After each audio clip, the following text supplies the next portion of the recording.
सिद्धाणं नमो आयर्याणं नमो वज्रायाणं नमो लोहे सवसाहूणं नमिऊण अभयनन्दिं सुदसाय पारगिन्दनन्दिगुरुं वरवीरनन्दिनामं पयडीनं वक्षयं मोक्षम्। आचार्य श्री नेमिचंद सिद्धांत चक्रवर्ती ने इस गोमरसार कर्मकांड ग्रंथ की रचना की है। उसी के आधार से पंडित टोडरमल जी ने सम्यक ज्ञान चंद्रिका कर्मकांड भाषा टीका ढूंढारी भाषा में लिखी है और आपके हाथ में जो है उसका हिंदी अनुवाद है। ये कर्मकांड के द्वितीय भाग में जो आश्रव अधिकार है उसकी अपनी यहाँ चर्चा चल रही है। आश्रव किसको कहते हैं? तो कर्म का आश्रवण आना, आना करते हैं कार्माण वर्गणा कर्मरूप होना, उसको आश्रव कहा। परंतु यहाँ तो कर्म बंध का जो कारण रूप आश्रव है वो आश्रवण का जो निमित्त है उसको खरेखर आश्रव कहा। क्योंकि कर्म का आना तो आठों कर्म आते हैं, पर आठों कर्मों के आने को कर्म का निमित्त नहीं कहा। तो कार्य हुआ, उसका निमित्त क्या है, उसका कारण क्या है? तो कहते पुराने कर्मों का उदय। कौन से? मोहित। और योग के लिए जो कर्म है हमने देखा था शरीर नाम कर्म है। तो उसके उदय में केवल उसके उदय में नया बंध नहीं होता, तो उसके उदय में उसका भी निमित्त क्या है? तो जीव के मोहराद्वेष परिणाम। इस तरह यहाँ जो जीव के जो परिणाम है मोहराद्वेष के, उसको सम्यक आश्रम यानी जीव के परिणाम, चेतन के तो चिदाभास कहा उसको पुस्तक में। तो वे है जीव के परिणाम। और पुद्गल के परिणाम कौन से?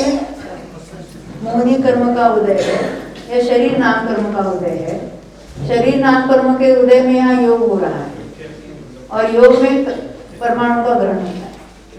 और जो मोहिनी के उदय में वो क्या क्या होता है? हमने मिथ्यात्व है, अविरति है, प्रमाद को यहाँ कषाय में गर्भित किया है। यहाँ एक प्रश्न ऐसा आया है उसके लिए कि वेद 4 ही बताए हैं, प्रमाद को गौण क्यों किया? गौण प्रयोजन का हसे के शू? देखो इसमें तो ये मोहिनी के जो वेद प्रभेद है, मोहनीय कर्म के मूल भेद हमने कितने देखे थे, याद है किसी को? दर्शन मोहिनी और चारित्र्य। दर्शन मोहिनी का दूसरा नाम क्या है? मिथ्यात्व। कोई पूछेंगे दर्शन मोहिनी के तो 3 कर्मों के नाम हमको मालूम है। कौन से? मिथ्यात्व, सम्यक मिथ्यात्व, पर क्या सम्यक मिथ्यात्व और सम्यक प्रकृति के उदय में नया बंध होता है? नहीं होता है। तो यहाँ मिथ्यात्व को लेना है। मिथ्यात्व के उदय में नया कर्मों का बंध होता है और चारित्र मोहिनी कर्म के उदय में भी नया बंध होता है। तो हमें यहाँ मोहिनी कर्म के उदय में अभी कौन सा उदय कौन से गुणस्थान में उसकी भी चर्चा करनी है हमको, क्योंकि यहाँ आश्रम के वेद प्रभेदों की चर्चा चलेगी, कहाँ क्या होता है उसकी चर्चा चलेगी। उसके लिए हमें बहुत विस्तार से जो प्राथमिक ज्ञान होना चाहिए, थोड़ी माहिती होनी चाहिए, तो उसके हम यहाँ ले लेंगे, चर्चा करेंगे। तो यहाँ हमने ये देखा कि मूल प्रत्यय यानी जो कर्म बंध के जो कारण है वो कौन से है? मिथ्यात्व है, अविरति है, कषाय है, योग। प्रयोजन कुछ नहीं होता क्योंकि सर्व जगह हमने समय सार में भी देखा, यहाँ कर्मकांड है यहाँ पर भी देखा, 4 मूल प्रत्यय बताए। कहीं उसी को विस्तार करके अधिक भेद बताएंगे, 5 करेंगे। वैसे तो मुख्य और भेद प्रभेद करेंगे, असंख्यात लोक प्रमाण होंगे। हमें तो समझने से हमारा मतलब है, हमें ऐसी कोई बात होती नहीं है। कहीं उसी को विस्तार से समझाते हैं, कहीं उसको शॉर्ट फॉर्म में बताते हैं, कम संख्या में भी बताते हैं। अब यहाँ हमारा प्रश्न एक प्रकरण योग का चल रहा है। तो योग क्या है? तो साधारण शब्दों में बताना है तो आत्म प्रदेशों के कंपन को योग कहते हैं। इसी को दूसरा नाम है इसका द्रव्य योग। किसी ने बोला कि द्रव्य योग और भाव योग क्या है, पता नहीं है। योग क्या है? तो ये कर्म बंध का कारण है। यानी क्या है? कर्म परमाणु का ग्रहण आत्मा करता है, ऐसा जो हम कहते हैं, ग्रहण करता है ना, उसके आत्म प्रदेशों में घुस तो नहीं जाते, वो तो उसी क्षेत्र में आकर स्थित हो जाते हैं कुछ काल के लिए। तो हम क्या कहेंगे? कर्म बांधे। तो ये परमाणु का जो ग्रहण होता है तो उसमें आत्मा में ऐसी क्या योग्यता बनती है? ये शक्ति कहो, कर्माकर्षण शक्ति। शक्ति के लिए कोई गुण नहीं है, क्योंकि जो कर्म को ग्रहण करे और कर्म को ही बांध ले, अपने को ही बंधन में डाले, उसको शक्ति कैसे कहेंगे? ये शक्ति नहीं है, वो निमित्तपना है। ये निमित्तपने बनने की जो योग्यता है उसी को यहाँ शक्ति का। शक्ति गुण के लिए भी शब्द आता है। शक्ति तो किसी गुण में क्या क्या शक्ति सामर्थ्य, उसके लिए भी शक्ति सामर्थ्य, शक्ति शब्द आता है। और यहाँ भी शक्ति शब्द आता है। यहाँ तो उसके विभाव रूप होने की जो योग्यता है उसको भी शक्ति कहेंगे। तो जहाँ जिस अर्थ में वो शब्द आता है उसको वहां समझना चाहिए। तो कर्म का आकर्षण करना है क्या है? कर्म को ग्रहण करना। ग्रहण करना का अर्थ क्या है? वो कर्म आकर वहां स्थित हो गए। ये कर्णानुयोग के शब्द जो है उसका सही अर्थ हमें पता हो तो कोई कंफ्यूजन नहीं होगा। नहीं तो क्या होता है, द्रव्यानुयोग में कहेंगे एक द्रव्य दूसरे द्रव्य का कुछ नहीं करता है, और यहाँ तो हम बार बार जीव और कर्मों की बात कह रहे हैं आपस में, इसको कारण कहा उसको कारण कहा।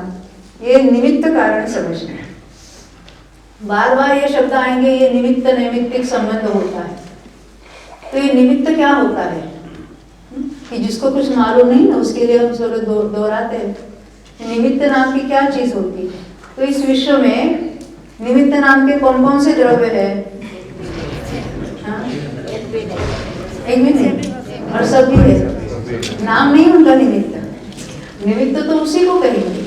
इसको कहेंगे जब कोई कार्य होता है, कार्य होता है ना, द्रव्य की पर्याय होती है। तो द्रव्य की पर्याय क्यों होती है? कि द्रव्य में ही ऐसी निज शक्ति है, वो स्वयं अपना परिणमन करे।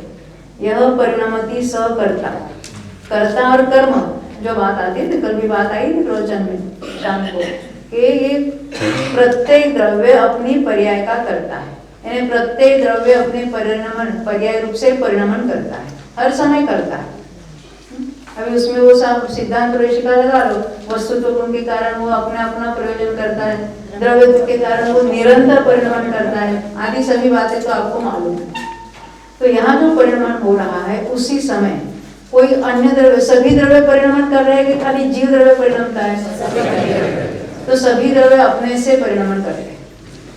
तब उस समय अन्य द्रव्य का जो परिणमन है वो हमें क्या लगता है? अरे ये परिणमन इसने किया, ऐसा लगता है, भाषित होता है। किया नहीं उसने, उसकी उपस्थिति होती है, क्योंकि प्रत्येक द्रव्य अपना अपना उस समय परिणमन करता है। तो उस पर आरोप क्या आता है? इसने ये कार्य किया, उसको कारण कह देते हैं। अपनी भाषा में कहना है तो जब जब कार्य होता है ना, जब कोई किसी द्रव्य की पर्याय होती है तो उसमें दो कारण है। कार्य कितने हुए? एक, कारण दो। एक है उपादान कारण, वो उस द्रव्य की निज शक्ति, और दूसरा है निमित्त कारण, ये परद्रव्य की पर्याय। परद्रव्य को निमित्त कहने में आता है, परंतु परद्रव्य निमित्त नहीं होता, उसकी विशिष्ट पर्याय निमित्त होती। जैसे घड़ा बना, ये कार्य हुआ, तो घड़े रूप कौन परिणमित हुआ? मिट्टी। तो मिट्टी को हम उसका उपादान कारण कहेंगे। परंतु किसने घड़ा बनाया? लौकिक में हम क्या कहते हैं, किस पर आरोप आता है? कुम्हार ने घड़ा बनाया। तो कुम्हार की विशिष्ट पर्याय है ना, कौन सी? अब कुम्हार सो रहा है, भोजन कर रहा है, बाजार गया है, उस समय उसको निमित्त कहेंगे क्या? जिस समय वो घड़ा बना रहा है यानी उसके योग उपयोग उसमें जुड़े हैं, तब उसको निमित्त पड़ने का आरोप आएगा। ऐसे ही अन्य द्रव्य निमित्त जब कहते हैं तो निमित्त वो पूरे द्रव्य को भले कहेंगे, मतलब उस द्रव्य की उस समय की पर्याय है, वो निमित्त है। तो निमित्त की परिभाषा किसी को याद है क्या? हाँ बोलो। जो स्वयं तो कार्य रूप न परिणमे, परंतु कार्य की उत्पत्ति में अनुकूल होने को जिसका आरोप आ सके। बहुत अच्छा, कि जो स्वयं तो कार्य रूप नहीं परिणमता, अपने कार्य रूप से परिणमता है, परंतु अन्य द्रव्य के कार्य रूप से नहीं परिणमता, परंतु उस कार्य में अनुकूल होने का आरोप, आरोप यानी उपचार है। आरोप यानी वो कोई उस पर आरोप आया चोरी का, वो आरोप नहीं, तो उसको निमित्त कहने में आया। तो ऐसे ये जो अभी कुम्हार और घड़े में कौन सा संबंध है, तो कहेंगे निमित्त नैमित्तिक संबंध है। ऐसे ही जीव और कर्म में कैसा संबंध है, तो कहते निमित्त नैमित्तिक संबंध है। परंतु सच में देखा जाए तो कर्म की प्रत्येक अवस्था कर्म से कर्म में अपने में होती है, और जीव की प्रत्येक अवस्था जीव में जीव के अपने स्वयं के कारण होती है। वो मिथ्यात्व कर्म का उदय कर्म में रहा, और जीव का मिथ्यात्व परिणाम जीव में रहा, अपने अपने से होता है। परंतु एक ही समय में दो बातें होती है, तो उसको कहेंगे, उसको कारण कहने का उपचार होता है। एक ही समय में उसको क्या कहेंगे, अभी थोड़ी सूक्ष्म बात करनी तो काल प्रत्याशक्ति। कल भाई ने बताया ना प्रत्याशक्ति, प्रत्याशक्ति ने क्या, नजदीक। एक ही समय में दो बातें, इसके कारण ये हुआ है कहने का प्रघात है, किसी के कारण कुछ नहीं हुआ है। सुबह सुबह आप किसका दर्शन करते हैं, भगवान का ना, उसके पहले अपना करते हैं ना, कहाँ, दर्पण में। तो आप वहां गए इसलिए वहां वो प्रतिबिंब आया कि नहीं है, तो दर्पण ने कराया कि आपने कराया। दर्पण की जो प्रतिबिंब दिखाता है वो दर्पण की अवस्था है कि आपके मुंह की अवस्था है, दर्पण की। तो दर्पण की अवस्था दर्पण में दर्पण के कारण हुए, वो सामने जो खड़ा है उसकी अवस्था जो है, उसका जो मुंह का जो दिख रहा है ढांचा, वो उसकी अपनी अवस्था है न? परंतु हम क्या कहेंगे, उसके कारण वो हुआ, उसके कारण हुआ। ऐसा ही उपचार होता है। जीव ने कर्म को बांधा, कर्म के उदय आया, उसने फल दिया, ये सारे ऐसे ही कथन अभी इसके आगे आने वाले ही है। परंतु ये समझने की जिम्मेदारी हमारी है, कर्म कर्म में, जीव जीव में, अपने अपने में अपने से परिणमित होते हैं। कोई भी किसी का करता है नहीं है, परंतु वो नियम रूप उपस्थित होते हैं, नियम रूप होता है वहां पर। तो हम निमित्त की ओर देखकर कार्य का अनुमान लगा सकते हैं। नहीं समझे, जीव क्रोध कर रहा है, आपको तो कर्म दिखता नहीं है, तो आप क्या कहेंगे, कर्म का उदय हो रहा है। कौन से, क्रोध कर्म का उदय हो रहा है। उस समय लोभ कर्म का उदय नहीं हो रहा है। हमने कहाँ देखा, कर्म कहाँ दिखता है। फिर वो आरोप क्या है, क्रोध कर्म के उदय से जीव ने क्रोध किया, तो हम ऐसे बोले हैं। हम क्या मानते हैं, हम क्या करें, हम तो वैसे बहुत भले हैं। तो क्रोध कर्म का उदय आया ना, इसलिए मुझे क्रोध हुआ। वो शोक कर्म का उदय हुआ ना, इसलिए मुझे शोक। ऐसा नहीं है, किसी के कारण कुछ नहीं होता है। एक ही समय में दोनों अपने अपने से होते हैं। मैं तो कहूँगी यहाँ तो क्रोध करता है तो वहाँ क्रोध कर्म हाजिर है, यहाँ लोभ करता है तो लोभ कर्म हाजिर है। क्योंकि क्रोध मान माया लोभ सभी बंधे हुए पड़े हैं, उदय के सम्मुख होकर पड़े हैं। तो जीव जिस रूप से है तो वहाँ उस रूप से उसका भी उदय चालू है, दोनों अपने अपने में। तो कर्म के कारण ये हुआ है, जीव के कारण वो हुआ है, कहने की जो पद्धति है। मूल में बात क्या समझनी है, वो कर्म की वहाँ उपस्थिति है बस। मैंने क्या कहा, निमित्त की ओर देखकर नैमित्तिक कायन उसका हम अनुमान कर सकते हैं। कैसे अनुमान कर सकते हैं, जैसे कोई हमको पूछते ये फला फला जीव समय दृष्टि है कि नहीं है। अन्य मतियों के बारे में पूछते, विवेकानंद के बारे में पूछते, परमानंद परमहंस के बारे में पूछते हैं, आप क्या कहेंगे? हाँ, मालूम नहीं, मालूम नहीं कैसे कह सकते हैं? आपको निर्णय तो करना पड़ेगा। आप हाँ नहीं है, क्यों नहीं हो सकता? उनकी देव संबंधी क्या मान्यता है, ईश्वर संबंधी मान्यता क्या है, उसके अनुसार कहते यहाँ हो ही नहीं सकता। क्योंकि ऐसी मान्यता सही वहाँ सम्यक तो बिल्कुल नहीं है, ये हम कह सकते हैं। तो हमें यहाँ कर्मों के उदय को जानने वाले भगवान जीव के परिणामों की बात करेंगे। हम अपने यहाँ आने के परिणाम देखकर कह सकते यहाँ ये कर्मों का उदय चल रहा है। तो ऐसी बात यहाँ जो निमित्त शब्द अनेक बार आने वाला है, इसलिए हमने निमित्त नैमित्तिक की चर्चा की यहाँ पर। तो यहाँ जो कर्मों के उदय को कारण कहा है वो सारे निमित्त कारण है। नया बंधन क्यों होता है तो कहेंगे पुराने कर्मों के उदय से। उदय से जब कहेंगे तो उसका अर्थ क्या है, उसके निमित्त से। ये निमित्त का भी और एक निमित्त है, कौन सा? जीव का मोह राग द्वेष परिणाम। यानी अकेला कर्म का उदय हुआ, ऐसा तो होता नहीं है कि मिथ्यात्व का उदय हो और जीव ने मिथ्यात्व परिणाम न किया हो, ऐसा होता ही नहीं है। जीव मिथ्यात्व कर रहा है तो वहां मिथ्यात्व कर्म का उदय है ही है, दोनों है। और ये दोनों ही नए मिथ्यात्व का बंध करने में, अन्य भी 8 कर्मों का बंध करने में कारण है। अब ये तो हमने 4 मूल प्रत्यय देखे और योग की बात अपनी चल रही है, थोड़ी योग की बात आगे बढ़ाते हैं। तो योग पहले कौन से गुण, अभी गुणस्थान का अपना प्रकरण नहीं हुआ है, उसकी भी थोड़ी चर्चा करेंगे हम। पर योग क्या है हमने देखा था, तो आत्म प्रदेशों का कंपन। तो ये योग भी 3 प्रकार से समझाने में आता है। एक है मनोयोग, एक है वचन योग और एक है काय योग। तो काय योग किसके होगा? एक इंद्रियों के भी होगा, पंचेंद्रिय सबको, मनुष्यों के भी होगा, तिर्यंचों के भी होगा, देवों के भी होगा, नारकियों के भी। भगवान के होगा कि नहीं होगा? अरिहंतम के होगा, सभी अनंतों के होगा, संयोग केवली के होगा, अयोग केवली के नहीं होगा। समझ में? यानी पहले गुणस्थान से 13वें गुणस्थान तक सबको योग है। यहाँ तक तो बात समझ में? तब किसके कौन से योग है? क्योंकि यहाँ योग के भी 15 भेद बताए, मनोयोग के 4, वचन योग के 4 और काय योग के 7। तो इसके बाद देखते हैं काय योग के हम पहले बात उठा। तो काय योग में भी उसके प्रकार कैसे कैसे है, तो मैं एक नाम बताऊंगी, आपको रिपीट करना। औदारिक काय योग, आप लिखना है तो लिख लो। क्या कहा? औदारिक काय योग, औदारिक मिश्र काय योग। पहले इसकी बात करते हैं। तो औदारिक काय योग किसके होगा? तो मनुष्य और तिर्यंचों के होगा। औदारिक काय योग किसका होगा? मनुष्य तिर्यंचों। परंतु औदारिक मिश्र काय योग किसका होगा? वो भी मनुष्य और तिर्यंचों। क्या कहा? हमने गुणस्थान कहाँ पूछे?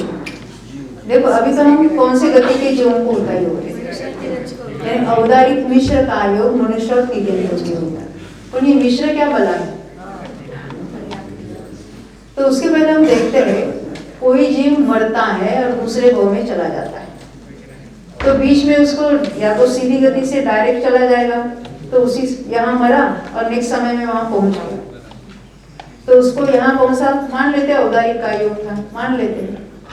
और फिर वहां जन्मा तो क्या होगा उसका? क्योंकि बीच में बिना मोड़ के गया है, तो वहां पर भी औदारिक मिश्र चालू हो गया उसका। देखो अभी यहाँ तो पर्याप्ति का प्रकरण हुआ नहीं है, पर विग्रह गति का अर्थ होता है एक भाव का यहाँ मर गया और दूसरे जहाँ उत्पन्न होना है वहां जीव कैसा जाता है? तो सीधी गति में, जैसे हमारा कोई वस्त्र है उसके ताने बाने होते हैं ना, आड़े या ऐसे धागे होते हैं, या हम उसको 3 डायमेंशन लेना है तो वर्टिकल भी होगी, हॉरिजॉन्टल में तो पूर्व पश्चिम दक्षिण उत्तर, और वर्टिकल में लेना है तो ऊपर या नीचे, 6 दिशा होगी। तो मरने के बाद जीव 6 दिशाओं में गमन करता है। जैसे नरक में जाने वाला जीव पहले नीचे ही चला जाएगा, ऊपर क्यों चला जाएगा? मनुष्य में से मनुष्य में जाना है तो आड़ा जाएगा जहाँ उसको जन्म लेना है, देव में जाने वाला है तो कहाँ जाएगा? अरे नीचे भी जाएगा, वो नरक में जाना है तो अभी अंदर में जाना है तो आड़ा भी जाएगा। समझ में आती है बात? तो इससे यथा योग्य जिस दिशा में जहाँ उत्पन्न होना है वैसे वो सीधे में गमन। जैसे आपको शतरंज में वो हाथी कैसी चाल चलता है? सीधी ऐसी, और ऊंट तिरछी, तो ऊंट जैसा तिरछा गमन नहीं होता है, आकाश की श्रेणी कहलाती है, सीधा गमन होता है।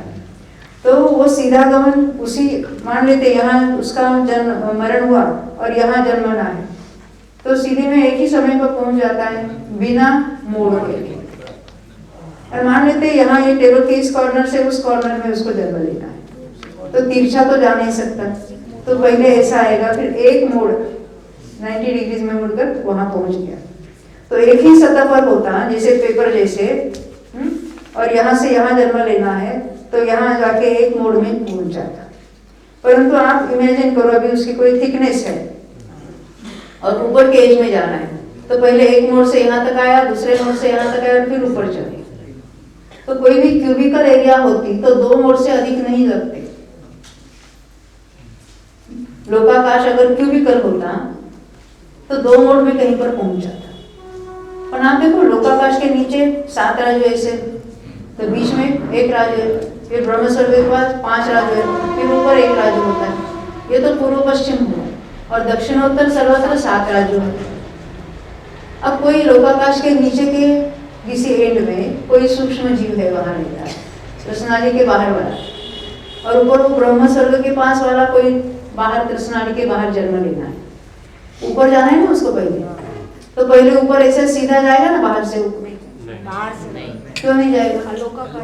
अरे आलोक आकाश में कोई जीव नहीं है, वहां जा भी नहीं सकता। तो क्या करना पड़ेगा? पहले कृष्णाली के अंदर आना पड़ेगा, वहां एक मोड़ लेकर ऊपर चढ़ेगा, फिर एक मोड़ लेकर बाहर चला जाएगा, और बाहर की और दक्षिणोत्तर जाने का और एक मोड़।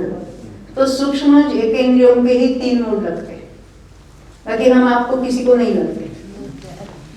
कोई त्रस जीव त्रस में जन्मने वाला है, या बादर एक इंद्रिय भी त्रस में जन्मने वाला है, तो उसको इतने मोड़ नहीं लगते। अब ये जो 3 मोड़ वाले हैं, तो मोड़ के पहले एक मोड़ वाला है, तो एक मोड़ के पहले एक समय के लिए उसको कारमान का योग होता है। वो क्या होता है हम देखें, 2 मोड़ से जाने वाले के 2 समय के लिए कारमान का योग होता है, और 3 मोड़ जाने वाले के 3 समय के लिए कारमान का योग होता है। कारमान का योग का अर्थ क्या है? यहाँ पर कारमान शरीर नाम कर्म का उदय है।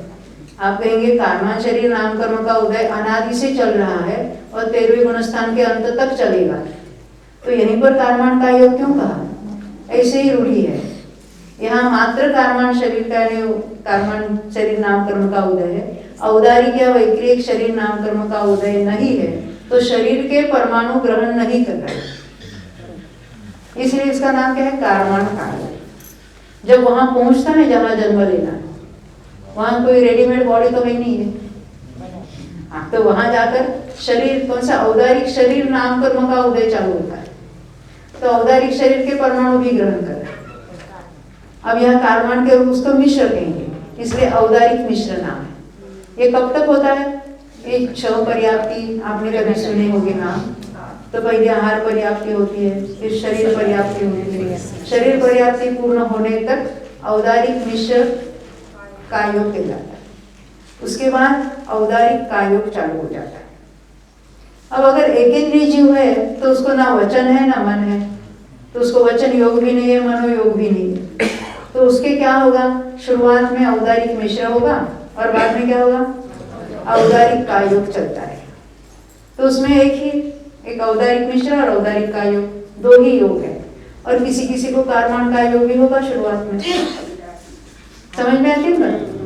एकेंद्रियों में जहाँ केवल औदारिक मिश्र है, कारमान है और औदारिक का योग है, यानी अगर 3 योग है ना, का योग बिना भेद किए, का योग, मनोयोग, वचन योग, तो एकेंद्रियों के मात्र का योग है, और फिर द्विइंद्रिय से लेकर क्या होगा? काय योग और वचन योग।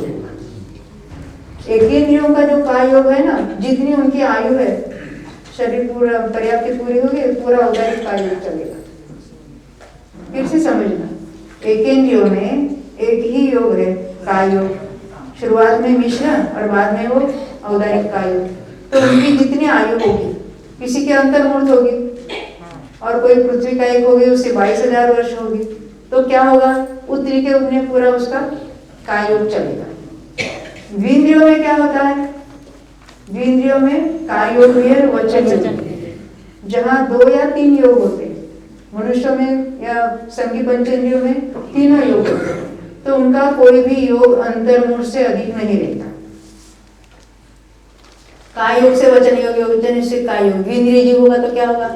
वहां जन्म लिया तो पहले में कारमान होगा किसी को, या नहीं होगा, या होगा तो भी बाद में औदारिक मिश्र होगा, और बाद में औदारिक का योग होगा, फिर उसके वचन योग भी शुरू होगा। तो फिर क्या होता रहेगा? अंतर्मूर्त अंतर्मूर्त, का योग वचन योग, का योग वचन योग, का योग वचन योग। अब कोई संगी पंचेंद्रिय जीव है, उसके मन भी है, तो मनोयोग भी होता है, तो क्या होता होगा उसका? शुरुआत में उसका औदारिक मिश्र, वो तो मनुष्य 3 इंच होती है। अब देवनार की भी संगी पंचेंद्रिय है, उनमें क्या होगा? वैक्रिक मिश्र, यानी किसी को कारमान का योग होगा अगर मोड़ से जाता है तो, फिर वैक्रिक मिश्र का योग होगा शरीर पर्याप्ति पूरी होने तक, बाद में वैक्रिक का योग चालू होगा, फिर वचन योग भी शुरू होगा, और मनोयोग भी उसके बाद चालू होगा। तो अभी उनके पूरे लाइफ टाइम तक क्या चलेगा, अंतर्मुहूर्त में कभी काय योग, वैक्रिक मिश्र काय योग, वैक्रिक काय योग, और मनुष्य तिर्यंजों के लिए औदारिक काय योग, वचन योग और मनोयोग। अब उसी के भेद और यहाँ पर बताए, हम देखेंगे उसकी। तो मूल में हमें काय योग के जो भेद है, तो उसमें से औदारिक मिश्र और औदारिक काय योग किसके हो गए, मनुष्य तिर्यंजों। तो मेरा प्रश्न है, कारवाण काय योग कौन से गति वालों के हो गए, चारों गतियों वाले के हो गए। और वैक्रिक मिश्र और वैक्रिक काय योग किसके हो गए, देववर्णा की। वचन योग किसके हो गए, इंद्रिय, तीन्द्रिय, चतुरेंद्रिय, असंगी, पंचेंद्रिय, संगी सबके हो। और मनोयोग संगी पंचेंद्रियों के ही हो। यहाँ तक समझ में आई बात। अब यहाँ तो और भी नाम बताए, योग के और भी नाम बताए कि मनोयोग के 4 भेद बताए और वचन योग के 4 भेद बताए। हम इसके इतने भेदों में जाना नहीं है, ये हमारा योग का प्रकरण ही नहीं। फिर भी जब यहाँ आगे चलकर उत्तर प्रत्यय इनके जो भेद बताएंगे, गुण स्थानों में बताएंगे, किसी किसी गतियों में बताएंगे, तो हमें मालूम होना चाहिए। हाँ, समुद्घात के समय में क्या पोजीशन है योग की, जरा थोड़ा बताएं। हाँ, आपका प्रश्न है समुद्घात के समय कौन सी परिस्थिति होगी। भगवान की केवली समुद्घात। हाँ, ये अच्छा कि आपने कौन सा समुद्घात है, क्योंकि समुद्घात भी 7 प्रकार के होते हैं।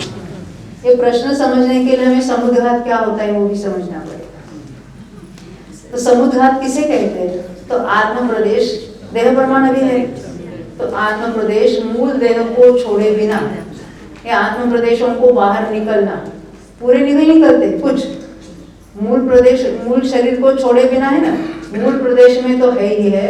जब मान लेते तो उसमें से जो इलास्टिक जैसे खींचा बाहर, तो क्या दिखेगा, कुछ आत्म प्रदेश बाहर आए, तो बाहर निकसना उसको कहेंगे समुद्घात। यानी वो प्रदेश फैले रहते हैं और फिर बस वापस आते हैं।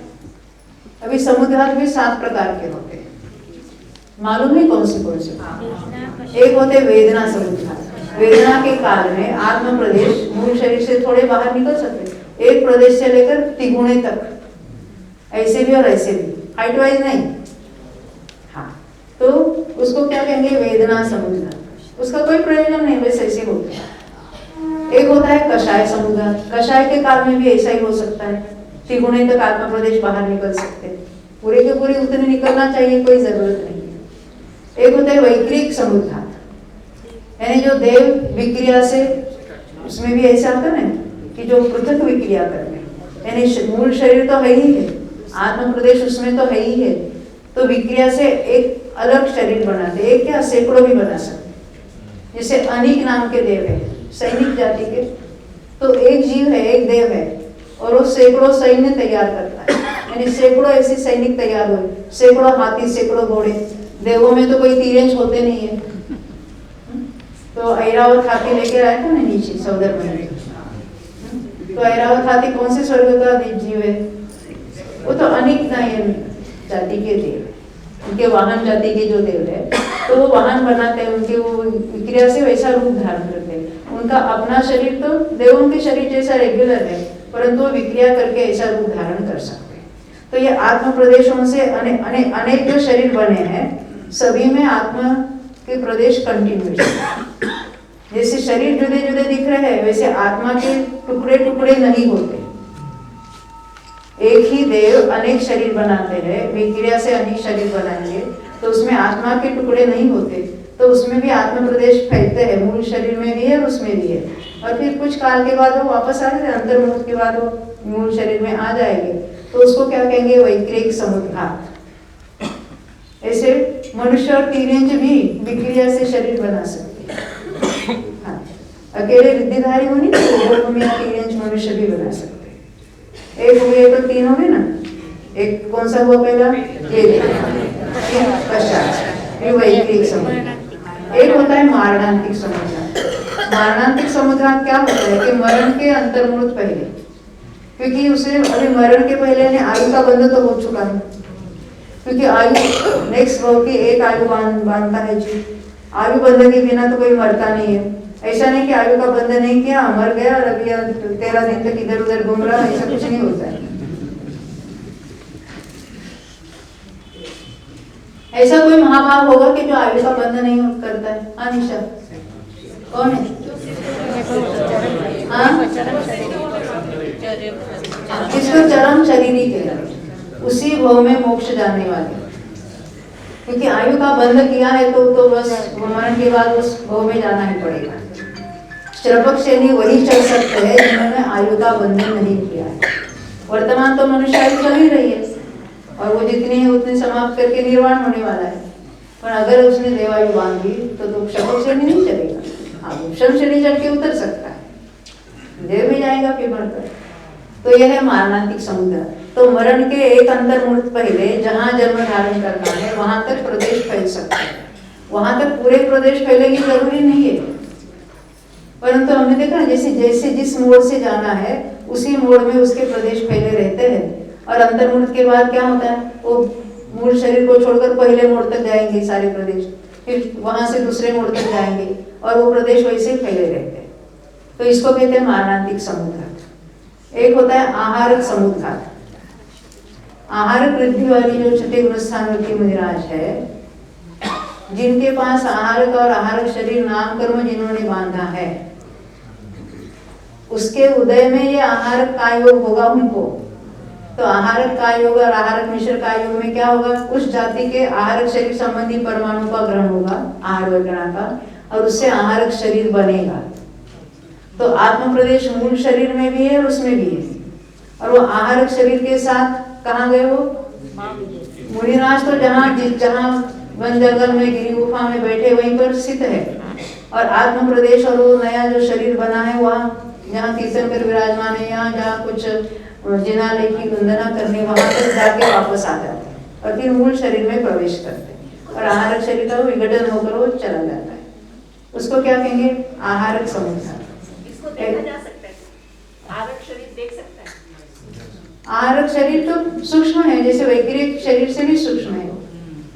वो सफेद एक हाथ प्रमाण पुरुषाकार वगैरह कहते हैं, परंतु वो तो ऐसे हम देखेंगे नहीं, उसको सूक्ष्म है उसका परिणाम।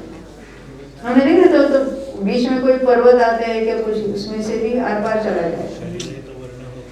वर्ण तो होगा ही उसको, क्योंकि शरीर फूट है तो वर्ण तो होगा ही होगा। तो ये हो गया आहारक की बात, आहारक समुद्घात। एक होता है तेजस समुद्घात। तेजस समुद्घात यानी छठे गुणस्थानवर्ती जीव के मुनिराज जो है, उनके जो कोई संकट महामारी वगैरह आती है तो उनके दाहिने बाहु से शुभ तेजस जिसको कहेंगे, ऐसा नीले वर्ण का वो पुतला निकलता है और वो सब संकट निवारण करके वापस मूल शरीर में प्रवेश करता है, उसको कहेंगे तेजस समुद्र। और अशुभ तेजस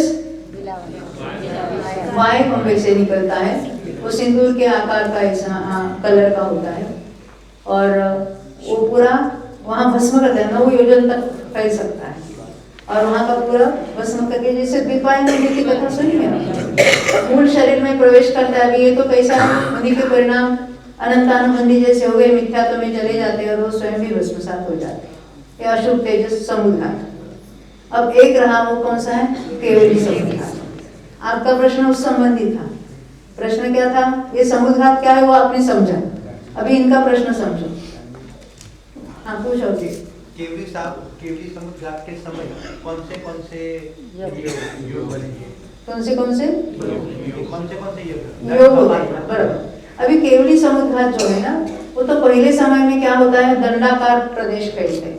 मुनिराज ऐसे बैठे हैं पद्मासन, तो पद्मासन की जितनी एरिया होगी उसका डायमीटर वाली उतने एरिया से ऐसे पूरे गोलाकार ऊपर से नीचे तक कितने 14 जो है, और उसका ऊपर का हाथ वाले और नीचे का हाथ वाले छोड़ देना। नीचे का हाथ वाले कितना होगा, 20,000 20,000 20,000, और ऊपर का 2 कोस, 1 कोस और 1 कोस में कम, हाँ यानी 1 योजन में कुछ कम।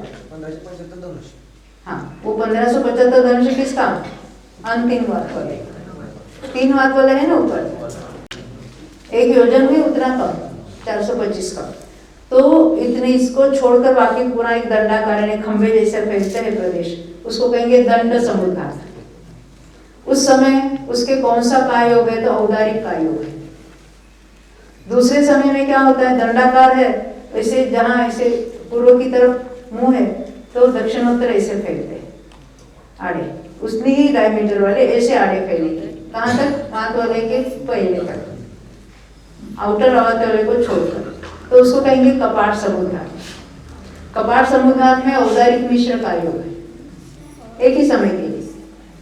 तीसरे समय में आगे पीछे भी फैलते हैं वात वाले को छोड़कर, उसको कहेंगे प्रतर, वहां कारमान काय योग है। फिर लोग पूरे वात वाले में फैलते हैं, वहां पर भी कारमान काय योग है। वापस प्रतर होता है तो कारमान काय योग, यानी 3 समय तक कारमान काय योग 13वें गुणस्थान वाले को केवली समुद्घात के समय ही होता है। फिर मिश्र कपाट में, और फिर दंड औदारिक काय योग, और फिर ओरिजिनल में आ गए तो वो तो औदारिक काय योग चलेगा। फिर और भी उनके मनोयोग और वचन योग जो उपचार से कहे जाते हैं, वो तो मनोयोग उपचार से, वचन योग तो है ही है, वो चलेंगे, उसकी चर्चा करेंगे अभी। तो ये समुद्घात के बाद और उसमें कौन सा काय योग होता है वो आपने पूछा था, इस तरह से उसकी बात होगी। ये केवली समुद्घात को छोड़ के बाकी के 6 समुद्घात बताए, उसके अंदर काय योगी होगा, मन वचन नहीं होकर होता है। जैसे आहार शरीर बनाया तो आहार शरीर का काल कितना, अंतर्मूर्त, उस अंतर्मूर्त में शुरुआत में औदारिक मिश्र हुआ, फिर औदारिक नहीं, आहार मुझे कहना है, पहले आहार मिश्र हुआ, फिर आहार काय योग हुआ, फिर मनोयोग हुआ, वचन योग हुआ, आहार काय योग, उसमें भी पलटना होता है बहुत बार, क्योंकि योग का काल बहुत छोटा है। अंतर्मूर्त है, वो अंतर्मूर्त के अंदर बहुत सारे अंतर्मूर्त होते हैं, यानी एक ही योग में नहीं रहता है। आपने सुना होगा श्रेणी भी चलता है, 9वां गुणस्थान हो, 10वां हो या 11वां भी हो, एक ही योग नहीं रहता है, उसमें योगों का बहुत बार पलटना होता है, क्योंकि योगों का एक योग का काल बहुत छोटा है। हम जो बाहर की जो मनोवचन काय की प्रवृत्ति देखते हैं वो योग नहीं है। हम भले वो नमयु त्रियोग संहारी के कहते हैं, वो तो प्रवृत्ति की अपेक्षा स्थूल बात है। पर ऐसे कोई ध्यान में बैठे या अरिहंत भगवान जो है सिर बैठे हैं समोशर में, उनके भी मनोयोग वचन योग का योगों का पलटना होता रहता है। ऐसा नहीं कि वो स्टेडीली बैठा है तो अभी उसका काय योग चल रहा है, अभी बोल रहा है तो वचन, ऐसा नहीं है। तो या कौन से योग होते उसकी हमने चर्चा की। कौन बोल रहे हैं? हाँ कौन? देखो आपका प्रश्न है अभव्य जीव 11वें गुणस्थान में जाएगा क्या? अभव्य जीव को तो मिथ्या गुणस्थान छूटेगा नहीं करेगा। अभव्य का अर्थ है वो सिद्ध होने के योग्य नहीं, पर सिद्ध जिसने समय दर्शन प्राप्त किया है वो सिद्ध बनेगा ही बनेगा नियम से, भले अर्धपुद्गल परावर्तन मिथ्या में घूम भी सकता है। परंतु ये अभव्य किसको कहेंगे? जिसने कभी भी 3 काल में समय को प्राप्त करने की भी योग्यता नहीं है, ऐसे ही ऐसा जीव किसी कर्म के कारण वो नहीं होता है, ऐसा ही उसका वो परिणामी भाव है, पर्यायगत योग्यता ऐसे ही है, उसको कहेंगे अभव्य जीव। और भव्य जीव भी ऐसे हो गए, अगर वो स्वयं पुरुषार्थ नहीं करेंगे, काल लब्धि नहीं आएंगे, ऐसे हम सब समय लगा लो उसके अंदर, तो क्या होंगे? वो अभव्य जैसे पड़े रहेंगे। और जब उनका यथा योग्य काल लब्धि कहेंगे, वो पुरुषार्थ करेंगे, तो अगर उनका होगा है तो भव्य, हाँ, परंतु भव्यों को ही समय दर्शन होगा, अभव्यों को 3 काल में नहीं होगा। क्या भी नहीं बात, आगे बढ़ते हैं हम। विग्रह गति में कर्म कार्य के समय द्रव्य प्राण आयु रहेगा, द्रव्य प्राण आयु होता है और सारे इंद्रिय प्राण भी रहते हैं, क्योंकि क्षोक्षम है ना वहां पर, जो क्योंकि ज्ञान की पर्याय जो है लब्धि उपयोग भाव इंद्रिय, तो हम भाव इंद्रियों का स्वीकार है तो इंद्रिय प्राण भी कहने में आते हैं। हाँ, अभी हम ये थोड़े देखते हैं, मनोयोग के 4 भेद भी बताए, उसके नाम खाली सुन लो। एक है सत्य, दूसरा है असत्य, तीसरा है उभय, उभय में सत्य भी है और असत्य भी है, और चौथा है अनुभय। तो ये क्या गड़बड़ी है? सत्य भी है, असत्य भी है, ये उभय भी है, अनुभय, ये क्या बात होती है? तो शास्त्र में उसका ऐसा वर्णन आता है कि सत्य पदार्थ के बारे में जानने में जो मन की प्रवृत्ति होती है, उसमें जो योग होता है वो क्या कहेंगे? सत्य मनोयोग। तो क्या पदार्थ भी सत्य असत्य होते हैं? तो हाँ, पदार्थ सत्य होता है, पदार्थ असत्य होता है, पदार्थ उभय होता है, पदार्थ अनुभय होता है। नहीं समझे ना? देखो शास्त्र में उसका ऐसा जीवकांड में आती है बात कि जल को जल कहना या ये नहीं समझना, मानना है, मन के द्वारा विचार करना। अभी कहना या विचार करना उसकी बात हम छोड़ देते। तो सत्य पदार्थ किसको जल को जल कहेंगे, वो तो सत्य है, क्योंकि जल से जो प्यास बुझती है, स्नान आदि कर सकते हैं, कुछ धो सकते हैं वस्तुएं, तो वो सत्य है। अब मृगजल नाम सुना है कभी? देखा भी है ना? दौड़े भी है ना? ये रोज क्या चल रही है? दौड़। तो मृगजल को जल जानना ये क्या है? असत्य है ना? तो वो जल से ना प्यास बुझती है, ना कुछ स्नान वगैरह कर सकते हैं, तो वह असत्य पदार्थ। तो उसके बारे में हम सोचेंगे या कहेंगे तो क्या होगा? वो असत्य वचन योग या मनोयोग होगा। उभय किसको कहेंगे? जो सत्य भी है और असत्य भी है। जैसे घट है, उसको कमंडल कह दिया या कमंडल को घट कह दिया। उसका प्रयोजन क्या होता है? पानी भरने के लिए काम आता है, परंतु घट है, उसका आकार जुदा है, उसको हम कमंडल कहते नहीं है, परंतु दोनों का कार्य एक ही है, वो उससे फलित हो जाता है, तो उसको कहेंगे उभय। और अनुभय किसको कहेंगे?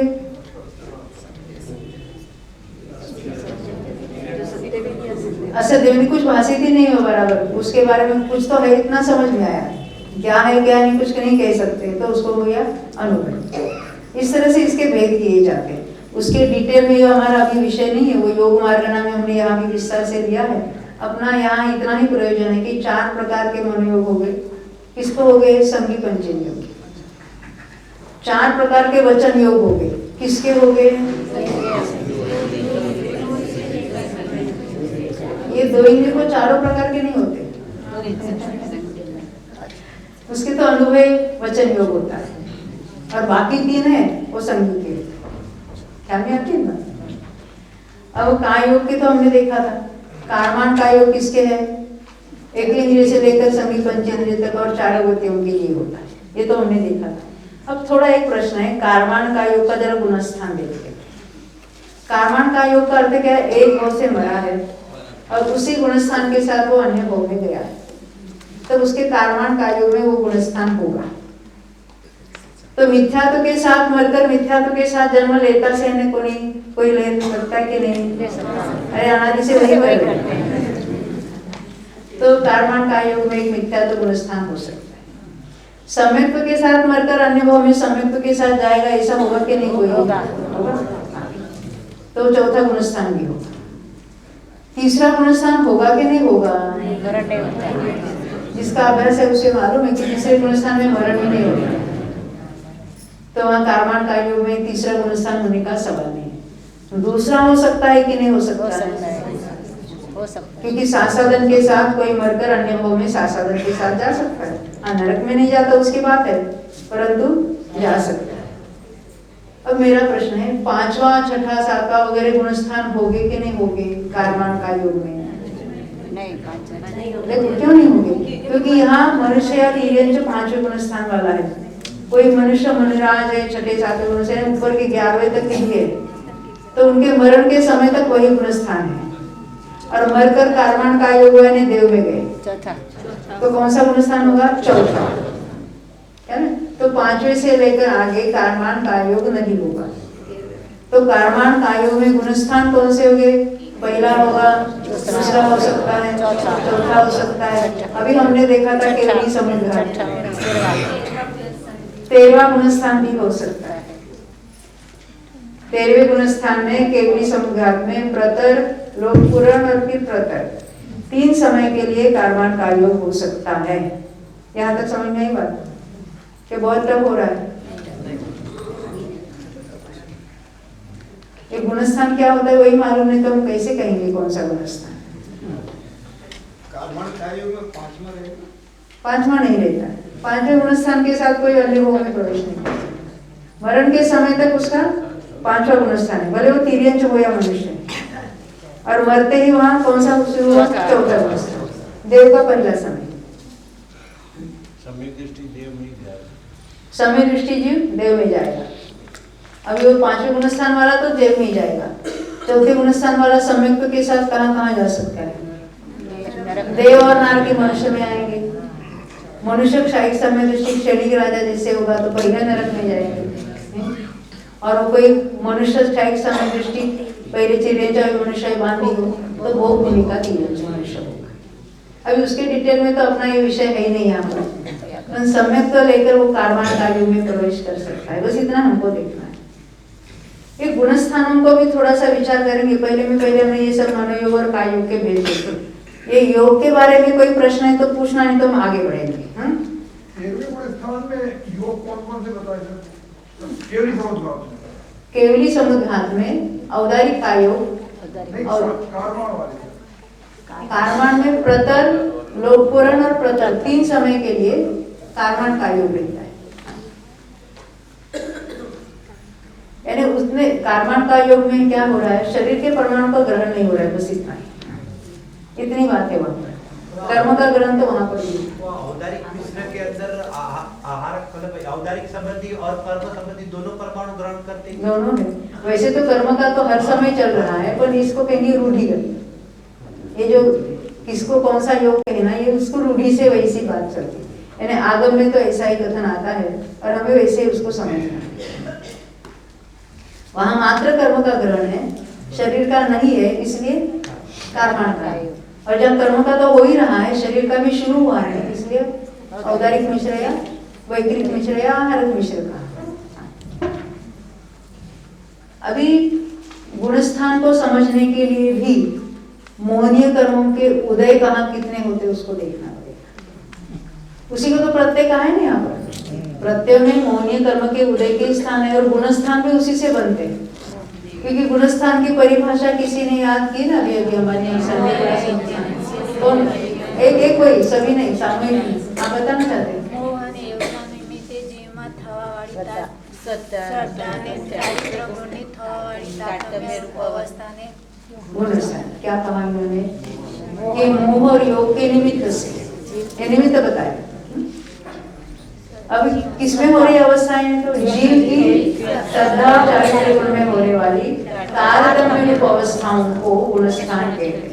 ये गुणस्थान क्या है? जीव की अवस्थाओं के भेद है। हम गए थे कहाँ, विदेश में की सिटी में, मुझे अभी याद नहीं है, तो वहाँ किसी ने आके पूछा, पहले मुझे ये बताओ अंग्रेजी में गुणस्थान को क्या कहते हैं? On the spot. और इतनी उनके उतावल थी जानने की, हमने बोला कि ये स्पिरिचुअल लेवल से आत्मा की, तो खुश हो गया, चला गया। हाँ, मुझे सिटी का नाम याद नहीं आ रहा था। तो मोह और योग के निमित्त से जो है, अभी मोहनीय कर्म का उदय कहाँ कितना होगा, उसके अनुसार ये सारे गुणस्थान बने। योग तो हमने देखा 13वें गुणस्थान तक है और 14वें योग नहीं है। बाकी कौन से गुणस्थान में कौन से योग है वो हम बाद में देखेंगे। पहले गुणस्थान बनते कैसे है उसके लिए हमने क्या देखा था? मोहनीय कर्म के उदय। यहाँ तो सम्यक मिथ्या तो सम्यक प्रकृति को गौण कर दो, क्योंकि उसके उदय के निमित्त से वहाँ कुछ खास बातें अलग से बनने वाली नहीं बन रही। हाँ, सम्यक मिथ्यात्व के उदय में तीसरा गुणस्थान होता है, बात सही है, पर अभी हम उसको गौण करके बात करेंगे। हम बात 26 प्रकृतियों की करेंगे। एक मिथ्यात्व है और 25 कषाय है। यहाँ तक समझ में? तो यहाँ पहले हम नाना जीवों की अपेक्षा बात, नाना जीवों में अनेक जीव, किसी को किसी का उदय है, किसी को किसी का उदय। जैसे पहला गुणस्थान है मिथ्यात्व का उदय, तो सबको रहेगा, पर क्या क्रोध का उदय सबको होगा एट ए टाइम? नहीं होगा। परंतु किसी को क्रोध का, किसी को मान का, किसी को माया का, किसी को लोभ का। तो नाना जीवों ने अनेक जीवों की, सभी जीवों की अपेक्षा बात करेंगे तो पहले गुणस्थान में मिथ्यात्व का उदय है और 16 कषायों का तो उदय है ही है। अब कोई जो 8-9 कषाय में भी किसी को किसी का उदय होगा कि नहीं होगा? तो तीनों वेदों में से किसी को, कोई पुरुष वेदी है, कोई स्त्री वेदी है, कोई नपुंसक वेदी है। कोई हास्य रति का उदय होगा, किसी का रति शोक का उदय होगा, वही उत्साह का भी किसी को होगा, यानी किसी ना किसी को तो होगा ना होगा, किसी को एट ए टाइम नहीं, इसका नहीं उसका नहीं, ऐसे कुछ हो सकता है। परंतु हम सभी जीवों की अपेक्षा बात करेंगे तो पहले गुणस्थान में मिथ्यात्व का भी उदय है और 25 कषायों का भी उदय है। यहाँ तक समझ में है ना बात, इसमें तो कोई संदेह नहीं। अब दूसरे गुणस्थान में इसमें से क्या नहीं होगा? हाँ? मिथ्यात्व और क्या नहीं होगा? हाँ? बाकी सब होगा कि नहीं होगा?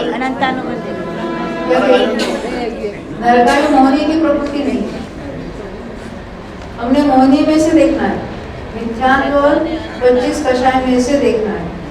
तो दूसरे गुणस्थान में तो अनंतानुबंधी का उदय है, अनंतानुबंधी का है, चारों कषाय प्रवृत्ति का उदय, समझ में आती है ना? तो दूसरे गुणस्थान में मिथ्यात्व नहीं है, परंतु बाकी सभी है। सभी वेद भी है कि नहीं है? उदय की बात चल रही, बंद की नहीं तो बंद विचित्ति यहाँ नहीं याद करना। नपुंसक वेद का बंद रुक गया पहले गुणस्थान में, उदय चलेगा, वो 90 तक चलेगा। तो दूसरे गुणस्थान में क्या पोजीशन है? मिथ्यात्व नहीं है और बाकी सब है। तो अभी मुझे प्रत्यय की भाषा में बोलो, मिथ्यात्व गुणस्थान में प्रत्यय कितने हो गए? मूल प्रत्यय चारों। जहाँ मिथ्यात्व है वहाँ मिथ्यात्व, अविरति, प्रमाद, कषाय सब। दूसरे गुणस्थान में कितने हो गए? कौन से? अविरति, कषाय और योग। कितना आसान है। तो हमने दूसरे गुणस्थान में मोहिनी के उदय देखे, कितने हैं? सभी कषाय, कषाय 9 कषाय सब 25। तीसरे गुणस्थान में क्या नहीं है? इसमें से अनंतानुबंधी नहीं रहा, बराबर।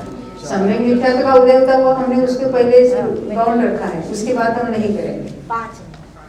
तो तीसरे गुणस्थान में अनंतानुबंधी नहीं है, मिथ्यात्व तो है ही नहीं है, तो दूसरे में ही नहीं था। तो क्या है? 12 कषाय है, 9 कषाय। ये समझ में आएगा? ये दूसरे उसमें हुए ना, दूसरे गुणस्थान, तीसरे गुणस्थान में हमने देखा।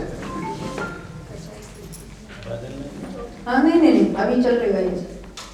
तो चौथे गुणस्थान में क्या पोजीशन?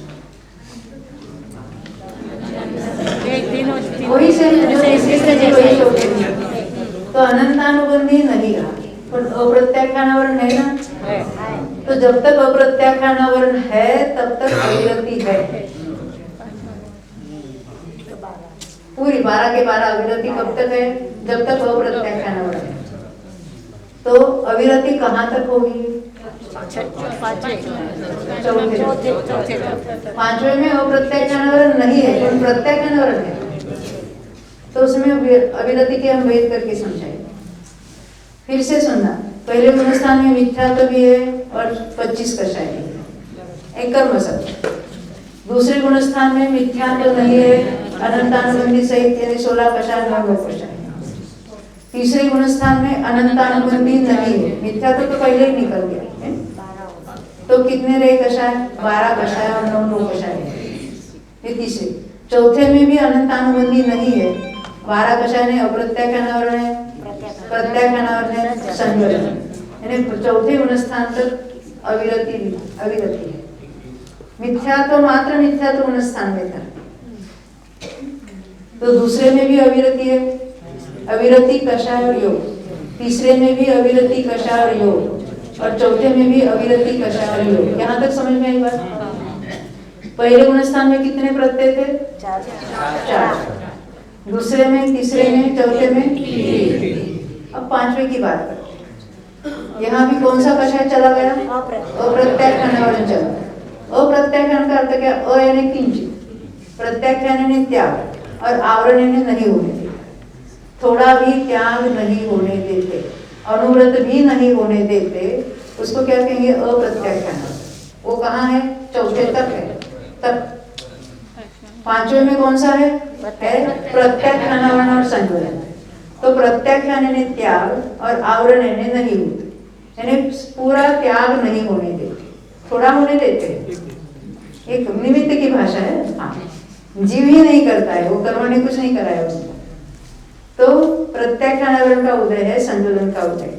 पांचवे में क्या चला गया है? अप्रत्याख्यानावरण चला गया। हमने क्या देखा है, अविरति के कितने भेद देखे थे, याद है ना हमको? इंद्रिय संबंधी 6, यानी इंद्रिय मन संबंधी 6 और काय हिंसा संबंधी 6, यहाँ तक समझ में आई बात? तो उसमें से पंचम गुणस्थान वर्ती के क्या नहीं है, रस हिंसा का क्या है, यानी क्या है, 5 स्थावर संबंधी काय हिंसा भी है, वो उसमें प्रवृत्त है, उसमें से हटा नहीं है। और इंद्रिय संबंधी अविरति है कि गई, तो उसकी कितनी अविरति है और कितनी विरति है? 11 अविरति है और एक रस संबंधी विरति है, यानी वो उसको क्या कहेंगे, विरता विरत कहेंगे, अविरत नहीं कहेंगे। अविरति कहाँ तक है? चौथे तक। 5वें वाले को विरता विरत कहेंगे, पर उसको अविरत नहीं कहेंगे, ख्याल में ना? तो 5वें गुणस्थान वाले को क्या है अभी? प्रत्यय 2 और 1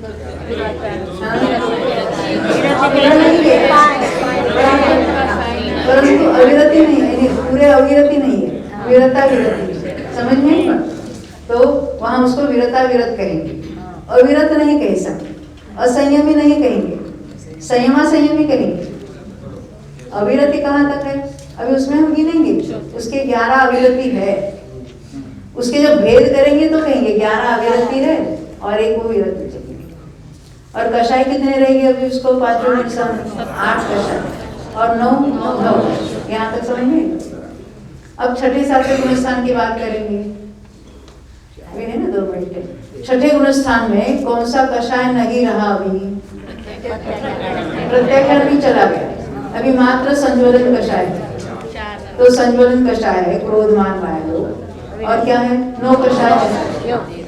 तो उनको यहाँ विरति कितनी रही? कुछ भी नहीं, विरति सब रही, अविरति कुछ भी नहीं रही। तो 12 प्रकार का संयम है कहेंगे, इंद्रिय संयम भी है जिसको इंद्रिय विजय भी कहते हैं, और प्राणी संयम भी है, अविरति बिल्कुल नहीं है। 5वें गुणस्थान वाले को 11 प्रकार की अविरति थी और एक ही प्रकार की विरति थी, इसलिए उसको विरता विरत कहा, संयमा संयम कहा। मुनिराज जो है छठे 7वें गुणस्थान वाले, ये गुणस्थान की बात है, यानी अंतरंग में उतनी वितरागता है, केवल बाह्य में उसने त्याग किया, उसको त्याग नहीं कहते, उसको संयम नहीं कहते, उसको द्रव्य यम कहते हैं, नहीं समझे? उन्होंने वो नियम अंगीकार किए हैं, उसको पालते हैं, बिल्कुल निरतिचार पूर्वक पालते हैं, फिर भी अगर उनको सम्य दर्शन नहीं है तो उनको गुणस्थान कौन सा होगा? तो उनके प्रत्यय कौन से हो गए? विरति प्रमाद नहीं किया, उनका शायद प्रमाद को उसी में गर्भित कर, ये समझ में आती है ना? तो 7वें गुणस्थान वाले को भी क्या पोजीशन है? ऐसा ही है ना, कषाय है, संज्वलन और योग है, इस तरह से हमको देखना है। फिर 8वें गुणस्थान में वहां पर भी कषाय है और योग है, एक संज्वलन है, एक संज्वलन है, 4 प्रकार के संज्वलन है, और फिर 9 कषाय। 8वें गुणस्थान में 6 कषाय चले जाते हैं, 3 वेद रहे थे। तो 9वें गुणस्थान में आया, अभी समय हो गया अपना, अभी थोड़ी 15 मिनट में हम चर्चा करेंगे इसकी, अभी रुकते हैं, थोड़ा ये दोहराओ मन में, फिर हम फिर दोहराएंगे आप। बोलो 24 भगवान।